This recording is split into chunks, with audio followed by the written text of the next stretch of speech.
ପିଲାମାନେ ନମସ୍କାର।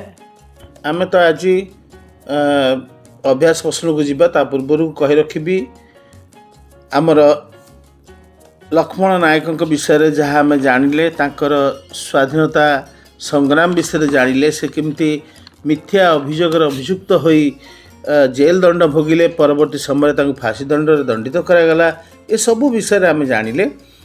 ତାକୁ ମନେ ରଖିବା ଏବଂ ଏବେ ଯିବା ଆମେ ଅଭ୍ୟାସ ପ୍ରଶ୍ନକୁ। ଅଭ୍ୟାସ ପ୍ରଶ୍ନ ଯିବା ପୂର୍ବରୁ ତୁମକୁ ସବୁବେଳେ ମୁଁ କହେ ଯେ ସବୁବେଳେ ସବୁ ସମୟରେ ଆମେ କବି ବା ଲେଖକର ପରିଚୟଟିକୁ ମନେ ରଖିବା। ତାହେଲେ କ'ଣ କହିବ ନା ଆମେ ଲେଖକ ବିଷୟରେ କିଛି ଜାଣିପାରିବା ଏବଂ ଦରକାର ବେଳେ ତାହାକୁ ଆମେ ଉପଯୋଗରେ ଲଗେଇ ପାରିବା। ତାପରେ ଅଛି ଶିକ୍ଷକ ପାଇଁ ସୂଚନା, ତାକୁ ମଧ୍ୟ ତୁମମାନେ ପଢ଼ିବ, ଏଇଟା ତ ଶିକ୍ଷକ କାମ। ତେବେ ସୂଚନା ଅଛି ଗୋଟେ ତଳେ ଦେଖ, ଚଢ଼ାଉ ବା ଆକ୍ରମଣ, ରାମଧୁନ ହେଉଛି ରଘୁପତି ରାଘବ ରାଜାରାମ ପ୍ରାର୍ଥନା, ଯାହା ସର୍ବଜନ ଆଦୃତ ଏବଂ ମହାତ୍ମା ଗାନ୍ଧୀ ମଧ୍ୟ ତାଙ୍କ ସଭାରେ ଏହି ଗୀତ ଗାନ କରୁଥିଲେ, ଆମେ ଜାଣିଥିବା। ଘେରାଉ, ଅସୁଲ, ଏସବୁ କଥାର ଅର୍ଥ ଦିଆଯାଇଛି, ତା ସହିତ କେତୋଟି ନୂଆ ଶବ୍ଦ, ତାର ଅର୍ଥ ଯାହା ମୁଁ ଜାଣିଛି ତୁମ ଆଗରେ ତାକୁ ଲେଖୁଛି। ତୁମମାନେ ସେଇ ଅର୍ଥ, ନୂଆ ଶବ୍ଦର ଅର୍ଥ ଜାଣିଲା ପରେ ହିଁ ଅଭ୍ୟାସ ପ୍ରଶ୍ନକୁ ଯିବ। ଏବେ ଯିବା ଅଭ୍ୟାସ ପ୍ରଶ୍ନ। 1ରେ କହିଛି ଆସ କଥାବାର୍ତ୍ତା ହେବା। ଲକ୍ଷ୍ମଣ ନାୟକ କେଉଁ ସ୍ଥାନରେ ଜନ୍ମଗ୍ରହଣ କରିଥିଲେ?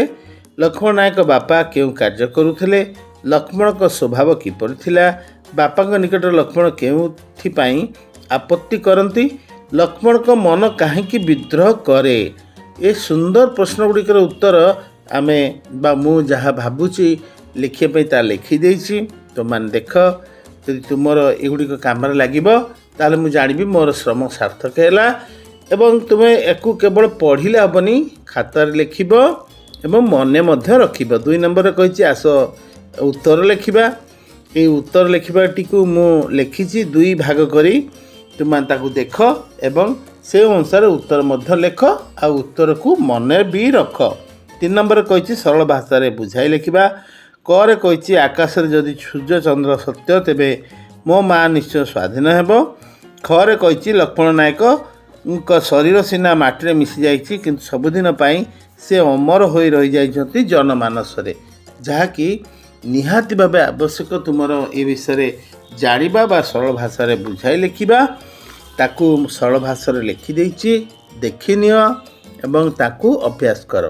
ହଁ ପିଲାମାନେ, ଏଇଠି ମନେ ରଖ 4 ନମ୍ବର ଏବଂ 5 ନମ୍ବର ଉତ୍ତର ମଧ୍ୟ ଏଇ 3 ନମ୍ବର ତଳେ ଲେଖା ଅଛି।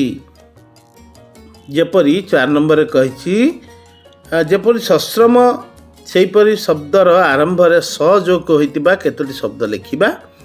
ମୁଁ ଲେଖିଦେଇଛି ଦେଖ। ଏବଂ ତା ସହିତ 5 ନମ୍ବରରେ କହିଛି ତଳେ ଦିଆଯାଇଥିବା ଶବ୍ଦଗୁଡ଼ିକୁ ମଧ୍ୟରୁ ଠିକ୍ ଶବ୍ଦଟି ବାଛି ଲେଖିବା। ଏଇଟା ସବୁବେଳେ ପରୀକ୍ଷାରେ ପଡ଼େ। ତୁମମାନେ ସଜାଗ ହେବ ଏବଂ ଠିକ୍ ଶବ୍ଦ ଲେଖିବ, ଏତିକି ଆଶା ରଖି ଏହାର ଉତ୍ତର ମଧ୍ୟ ମୁଁ 3 ନମ୍ବର ତଳେ 4 ଓ 5 ନମ୍ବରର ଉତ୍ତର ଲେଖିଦେଇଛି, ଦେଖିବ।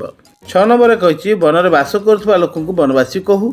ତଳେ ଦିଆଯାଇଥିବା ଶବ୍ଦଗୁଡ଼ିକ ମଧ୍ୟରୁ ଯେଗୁଡ଼ିକ ବାସ କରୁଥିବା ଅର୍ଥରେ ପ୍ରକାଶ କରୁଛି ସେଗୁଡ଼ିକୁ ବାଛି ବାକ୍ୟରେ ବ୍ୟବହାର କରିବା। ଯେମିତି ପଲ୍ଲୀବାସୀ, କ୍ଷେତ୍ରବାସୀ, ନଗରବାସୀ, ସାବାସୀ, ପ୍ରତିବାସୀ, ଗ୍ରାମବାସୀ, ଭାରତବାସୀ, ପ୍ରବାସୀ, ରାଜ୍ୟବାସୀ, ଅନ୍ତେବାସୀ। ଦେଖ, ଆ ମଧ୍ୟରୁ ଯେଉଁଗୁଡ଼ିକ ଆମର ବାସ ଯୋଗୁଁ କରୁଥିବା ଅର୍ଥ ପ୍ରକାଶ କରୁଛି ସେଗୁଡ଼ିକ ନେଇ ବାକ୍ୟ ଗଠନ ମଧ୍ୟ ହେଇଛି। ତୁମମାନେ ସେଗୁଡ଼ିକ ଦେଖିବ, ବାକ୍ୟରେ ବ୍ୟବହାର ହୋଇଥିବା ଶବ୍ଦଗୁଡ଼ିକ ଅଭ୍ୟାସ କରିବ। 7 ନମ୍ବରରେ କହିଛି ତଳେ ଦିଆଯାଇଥିବା ବାକ୍ୟଗୁଡ଼ିକୁ ଲକ୍ଷ୍ମଣ ଶବ୍ଦଟି ବଦଳାଇ ତା ସ୍ଥାନରେ ଉପଯୁକ୍ତ ପଦ ବସାଇବା। ଯେମିତି ଉଦାହରଣ, ଲକ୍ଷ୍ମଣଙ୍କ ମୁହଁରେ କଥା 4 ବର୍ଷ ପରେ ସତ ହେଲା। ଲକ୍ଷ୍ମଣଙ୍କ ଜାଗାରେ ତାଙ୍କ ମୁହଁରେ କଥା 4 ବର୍ଷ ପରେ ସତ ହେଲା ବୋଲି ଲେଖାଯାଇଛି। ସେହିଭଳି ଭାବେ କ, ଖ, ଗ, ଘ, ଙ, ଚରେ ଲକ୍ଷ୍ମଣ ତଳେ ଯାହା ଲେଖାଯାଇଛି ତା ତଳେ ଗାର ଦିଆଯାଇଛି ଏବଂ ତାର ଉତ୍ତର କ'ଣ ହେବ ଲେଖାଯାଇଛି, ତୁମମାନେ ତାକୁ ଦେଖିନିଅ। 8 ନମ୍ବରରେ କହିଛି କେତେକ ଶବ୍ଦ ପୂର୍ବରୁ ଅକ୍ଷର ଲଗାଇଲେ ତାର ବିପରୀତ ଅର୍ଥ ପ୍ରକାଶ କରୁଥିବା ଶବ୍ଦ ହୋଇଥାଏ। ଯେପରି ଅଘଟଣ ଶବ୍ଦ ଘଟଣ ଶବ୍ଦର ବିପରୀତ ଅର୍ଥକୁ ବୁଝାଉଛି, ସେହିପରି ନିର୍ମକ୍ତ ଶବ୍ଦଗୁଡ଼ିକ ମଧ୍ୟରୁ ଅ ଲାଗିଥିବାରୁ ବିପରୀତ ଅର୍ଥକୁ ବୁଝାଉଥିବା ସେଗୁଡ଼ିକ ଯେଉଁଟା ବୁଝାଉଛି ତାର ବାଛି ଲେଖିବା ସେଗୁଡ଼ିକୁ। ତେବେ ଯାହା ବାଛିକି ମୁଁ ଲେଖିଛି ତା ମଧ୍ୟ ତୁମେ ବାଛିକି ଦେଖିନିଅ ଏବଂ ବାଛିକି ତାହାକୁ ମଧ୍ୟ ଅଭ୍ୟାସ କର। 9 ନମ୍ବରରେ କହିଛି ଯେପରି ଶୋଷିତ ଶବ୍ଦଟି ଶୋଷଣରୁ ଗଠିତ, ସେପରି ତଳେ ଦିଆଯାଇଥିବା ଶବ୍ଦ ଗୁଡ଼ିକ କେଉଁ ଶବ୍ଦରୁ ଗଠିତ ହୋଇଛି ଲେଖି ସେହି ଶବ୍ଦଟିକୁ ନେଇ ବାକ୍ୟ ଗଠନ କରିବା। ବଡ଼ ବଢ଼ିଆ କଥା, ବଢ଼ିଆ ପ୍ରଶ୍ନ ଇଏ। ତାପରେ ବି ତୁମକୁ କହିଦେଉଛି ଏଇ ପ୍ରଶ୍ନରେ ଥିବା ଦୂଷିତ ଯେଉଁ ଶବ୍ଦଟି ଅଛି ତାହେଲେ ହେଉଛି ତାହା ମଧ୍ୟ ଆମେ ଲେଖିଛୁ, ତାକୁ ଟିକେ ଦେଖ ଠିକ୍ ଅଛି କି ନାହିଁ, ତାକୁ ତୁମମାନେ ବାକ୍ୟରେ ଗଠନ କରିବ। ଆଉ ସବୁ ଶବ୍ଦ ପରେ ବାକ୍ୟ ଗଠନ କେମିତି ହେବ ତା ମଧ୍ୟ ମୁଁ ଲେଖିଦେଇଛି। ଦେଖ, ଏବେ ତୁମ ପାଇଁ କାମ ଆସିଲା। କାମ କ'ଣ? ଲକ୍ଷ୍ମଣ ନାୟକଙ୍କ ଯେଉଁ ଗୁଣ ଗୁଡ଼ିକ ତୁମକୁ ଭଲ ଲାଗିଲା ତାହା ବର୍ଣ୍ଣନା କରି ନିଜ ସାଙ୍ଗ ନିକଟକୁ ଚିଠିଟିଏ ଲେଖ। ଲକ୍ଷ୍ମଣ ନାୟକଙ୍କ କେଉଁ ଗୁଣ ଆମକୁ ଭଲ ଲାଗିଲା? ଯେ ସେ ଆଦିବାସୀ ଜନବାସୀ ବନବାସୀମାନଙ୍କ ଦୁଃଖ ଦୁର୍ଦ୍ଦଶା ଏବଂ ତାଙ୍କ ପ୍ରତି ହେଇଥିବା ଅନ୍ୟାୟର ସେ କ'ଣ କରୁଥିଲେ? ସ୍ୱର ଉତ୍ତୋଳନ କରୁଥିଲେ।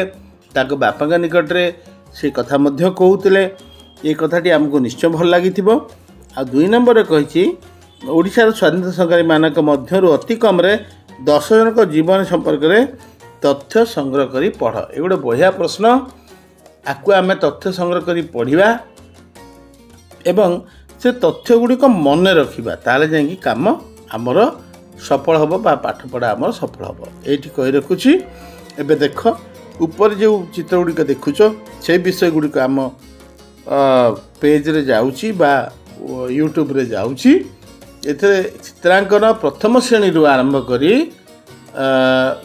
ସରକାରୀ ବିଦ୍ୟାଳୟ ଏବଂ ସରସ୍ୱତୀ ଶିଶୁ ମନ୍ଦିରର ବିଦ୍ୟାଳୟର ସମସ୍ତ ପାଠ ସହିତ ସାହିତ୍ୟ ବିଷୟ ବର୍ତ୍ତମାନ ଆମେ ପହଞ୍ଚିଛୁ ପଞ୍ଚମ ପର୍ଯ୍ୟନ୍ତ, ପ୍ରଥମରୁ ପଞ୍ଚମ ପର୍ଯ୍ୟନ୍ତ।